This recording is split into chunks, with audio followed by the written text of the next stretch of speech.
magandang hapon po. Ngayon po ay 5:20 na ng hapon at pupuntahan ko po si Ate Utay, yung babaeng hindi nakakalakad. Meron po akong kailangan dalhin sa kanya na hindi ko madala-dala nitong mga nakaraang araw kasi laging umuulan. Tapos nagkaroon pa ng event dito, tuwing December 1 kasi ay Indang Day. So maraming event sa bayan. So hindi ko madala-dala. Kaya ayan, ngayon ko pupuntahan. Samahan niyo ako, ha. Yun, oh. Magandang gabi. Gabi na po. Alas 5:43. Medyo madilim na po. Ngayon lang ako nakarating kasi yun nga, ang tricycle. Medyo mahirap pag walang sariling wheel. Kaya na ngayon ay dapat ako'y pupunta na at may bibilin ako. Dadalhin ko kay Ate Utay. Kaso nung kanina pag-isipan ko na tawagan muna yung anak niya para malaman ko kung nandun siya sa bahay. Dahil gusto ko sana nandun siya pag ako'y pumunta. Pero sad news kasi dito ako sa barangay hall ngayon pupunta. Naiiyak ako puso. Dito ako sa barangay hall ngayon pupunta dahil kinikilabutan ako dahil si Ate Utay daw ay wala na kanina daw umaga. So lungkot kasi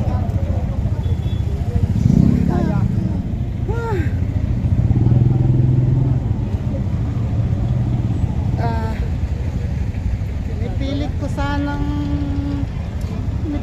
sanang makahanap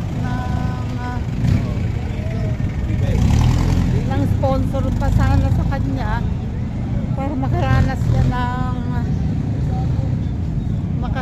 makahiga sa komportable at maayos na higaan. So ito na ngayon.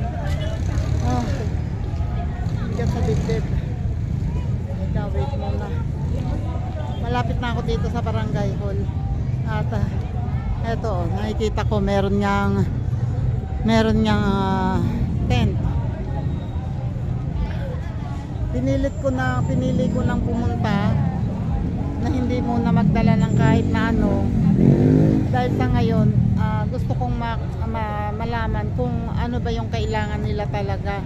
Kasi baka mas kailangan nila ang pera sa ngayon. Kaya gusto ko muna silang kausapin. Wait lang. Yan, nandito po ako ngayon. Nandito na ako ngayon. Ito po si nanay. Sabi lang ng doktor, lalagyan natin ba nang hindi makahinga? Sabi ko. So, dinala daw. Kailan po dinala sa ospital? Yung anak na dalaga, tsaka yung anak na dinala. O, kailan po dinala? Kahapon. Kahapon na. Ang mga bandang hospital. So, kahapon alas 9 dinala. Tapos nilagyan ng tubo. Sa isang ospital po? Sa Luma. Sa 13, sa public hospital. So, nilagyan ng tubo and then Sabi ko sana hindi na rin pinalagyan. Sabi lang ng doktor, hindi nyo palalagyan, hindi na nga makahinga. Oo nga. Ganun talaga ho doon sa ospital eh. So, kanina ho, kahapon, kumain ka. So, ibig sabihin nakakausap nyo naman. Hindi yun nakakata. Minsan nagsasalita, minsan ayaw. Siguro pag kami dinadamdam, nanay masakit ang ganyan rito. Ihilutin mo. Wala na daw. Nahilot ko na. Katawan ng hihilot ko. Bago matulog, hinihilot ko siya. Ako naman hindi mapagkatulog. Pag nakita ko, mulat ang mata. Minsan hindi na mapagkatulog na tayo. Ako kulang din sa tulog pagka ganun. Kaya ka namamayat. Pero okay na. Ang ubo ninyo, okay na ngayon. You know. Ang ubo ninyo, magaling na. Maigi naman. Inuubo ako pagka nangangatulog. Oo. Pero nawawala naman na. Wala na. Ayan. Minango ako ng gamot. Dapat no, nung isang araw pa ako pupunta. Eh ulan ng ulan, di ba lag-uulan no? Eh di hindi ako makapunta. So, kumusta naman po si Grace? Ano, nakakapasok naman po? Yung nakapasok kahapon, nga lang. Hindi ko Oo. naman ako alam na sila nagdalag magkapatid.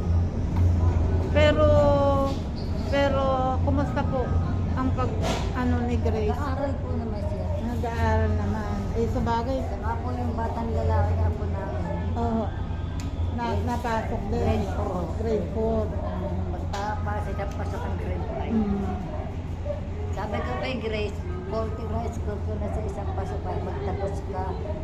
Yung ating gagawin natin, nabayarin natin. Oo nga. Fourth year na eh. Fourth year college na eh. Okay. Sayang naman. Ay, sabi ng kapatid niyang lalaki, hindi ka titigil kung gagawa ko ng paraan para makapasok ka. Ay barangay Tanod Rusya, 2,000 sa Valpina. Diyos ko po, paano ba Sabi ko, hindi makakapasok? ko na naalaan ninyo pag-ista. Ang problema, paano Pag-ista, ba konti-konti lang. paano ba makakapag-paaral yung 2,000? Kaya kung hindi makaipon ng pera, namatay nga asawa ko noong 2010. Binigyan ako ng pension ay 1,003. Kasi na yun. May pension kayo maski pa paano. Kulang na kulang. Oo. Hindi naman ako bigyan sa senior, ganun kasi. Pag daw may pension na gano'n, kahit kaunti, hindi ko bibigyan. Wala po yung sa ano eh, kakaunti ano, saan sasapat ba yung 1,300? Na, Ano, sa mabini kayo kumuha ng itong serbisyo. Magkano ang nakuha nyo? Magkano? Itong service po, itong serbisyo. wala ako na Hindi nyo alam kung magkano ang babayaran sa punerarya. hindi pa ho namin. Hindi pa ninyo alam. Sino ho ba ang pumunta doon nung kumuha? Noong anak ko nila po kung dala. Si Marlon. So kailangan si Marlon na makausap ko. Kaso si Marlon ay wala. Tinawagan ko, nagba-Bible study daw sila. Sige po, Nay. Lalabas muna po ako sandali, ha. Yan ako'y lumabas muna. At ibibili ko muna ng ng konting dahil sa tinanong ko kay nanay, meron daw binili na ano ba yun? Kape at chicheria, mga candy para ngayong gabi. So meron daw, tinanong ko kung may bigas. Ang sabi, meron daw bigas sila na 5 kilo dahil may nagbigay daw sa simbahan. Ay di tama, sakto ka ko, 5 kilo lamang yung bigas. Ay di bibigyan ko na lang, yun na lang bigas ang ibibigay ko. And palagay ko ibibigay ko na lang yung cash. Bas kailangan nila siguro sa pagtingin ko ngayon ng cash kasi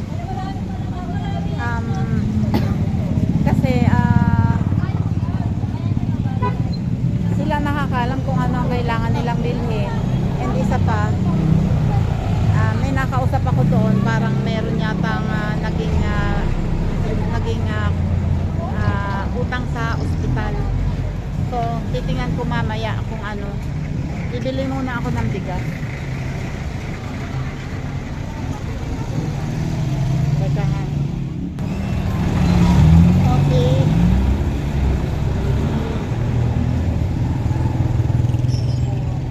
Ito na po ako. Nakabili na ako ng bigas. Ayan si kuya. Nagpasama. Nagpatid ako. Oops. Hello po. dadalhin na yung itong bigas dito sa Barangay Hall. Dito ko nadadalhin sa Barangay Hall. Bali, 1,250 ang 25 kilos na bigas. Ayan o, ito na po pala si Marlon. Ayan o, may kabigay ng kasangga. Dadalhin ko dapat sa inyo. Dapat sila ng ulan, hindi ako makadala. So ayan po si Marlon ay nandito na. Ayan, galing sa kasangga. Excuse me, naubo na rin ako. Marami ng tao. Marami na dito ang mga tao. Wait lang. Ngayon, ako may nakilala dito. Siya ay si Kagawad. Kagawad? Matet po. Matet. Si Kagawad Matet. Teka, kukuha ko ng upuan. Mahirap makipagkwentuhan ng walang upuan. Ayan, sorry. Ayan, si Kagawad Matet po ay kasama sa church ni Marlon. Ayan. Pareho sila, pag nag-church sila magkakasama. Kanina nga, nung tumawag ako kay Marlon, sila ay nagba-Bible study. O nagba-Bible service. Ano yan?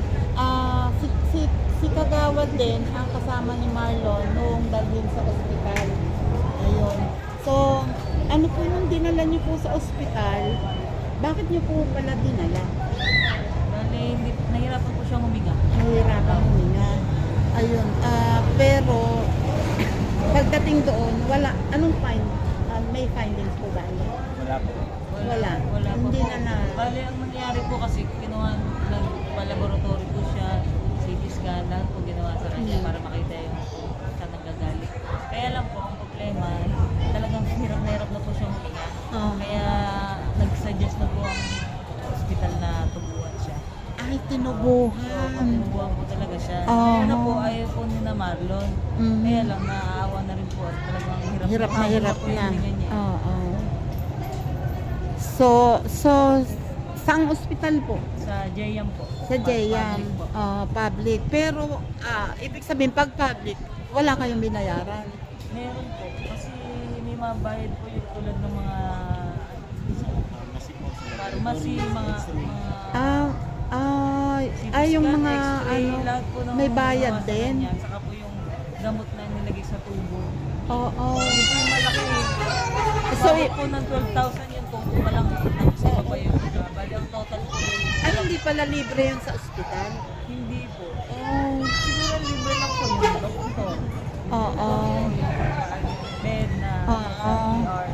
So, Mga gamot po kasi So, inabot ng magkano po lahat? kulang 18 po eh. Kulang-kulang 18,000. So, paano po? Ano po ang ginawa ninyo? Ang nangyari po, hindi pa po bayad, binigyan lang po kami na parang temporary discharge. Oh. Tapos, Parang nag-promissory note. opo, Parang ganon. Para promissory. Oh. Pero kailangan po nung settle kasi hindi po makukuha yung death certificate. Kailangan yun.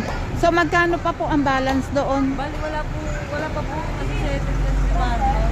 Ang nangyari po kasi, kung may PhilHealth po, okay po, konti-konti lang mababayaran. Kaso? Ang problema po, hindi namin maayos yung PhilHealth natin utay kasi yung wala siyang birth certificate, wala siyang baptismal, wala siyang document. Wala Ang IDs siyang... po niya, iba-iba yung apelyido. Talagang Kaya mahirap. So, pero dapat may PhilHealth siya dapat sana. kaya Kaso, kung ayusin sana kanina. Oo. Pinagpa-pray po namin na sana maayos. Kasi Oo nga. wala po silang pagkukuhanan talaga ngayon kasi kamamatay lang po ng stepfather niya. Oo nga eh. Kailan lang yun, ano? Dahil piso po talaga, wala silang dala. Pagkain lang. Ganito. So, ayun. No, thank you po, Kagawad. Ayan, ayun, tulad ng sinasabi ni Kagawad, nagkaroon ng bill sa ospital na umabot ng 18,000. Tapos wala pang kulang-kulang 18. Ayun. Kulang-kulang 18,000 na excuse me. Binigyan lang sila ng temporary discharge kasi hindi naman nila pwedeng i-keep yan doon kasi wala na nga. Pero kailangan nilang i-settle yun kasi hindi sila bibigyan ng death certificate hanggang hindi nasisettle yon. And alam naman natin na pag walang death certificate ay walang hindi pwede bigay. So ayun po, para po sa makakapanood dito, ako'y nananawagan, sana po may makatulong po sa kanila. Ayan, Marlon, baka gusto mong may sabihin ka sa mga viewers about doon sa kailangan ninyo sa pambayad sa ospital. Yun, kung may bukal po na sa loob yun, magbigay ng tulong or kahit ano po, sa akin po, kahit yung sa prayer. Oh. Nasa sa inyo po, tatanggapin ko po yun ang bukal po sa kalooban. Ngayon pala po maraming salamat. Ayan. Salamat po sa makakarinig, sa makakakita nito at sa mga willing tumulong. Sana po may makatulong. Ayan, maraming salamat po. Ayan o. May bus na papalis. Ayan o, nakausap ko na si Marlon at si Kagawad. Siya nga nagsabi na ayun nga, may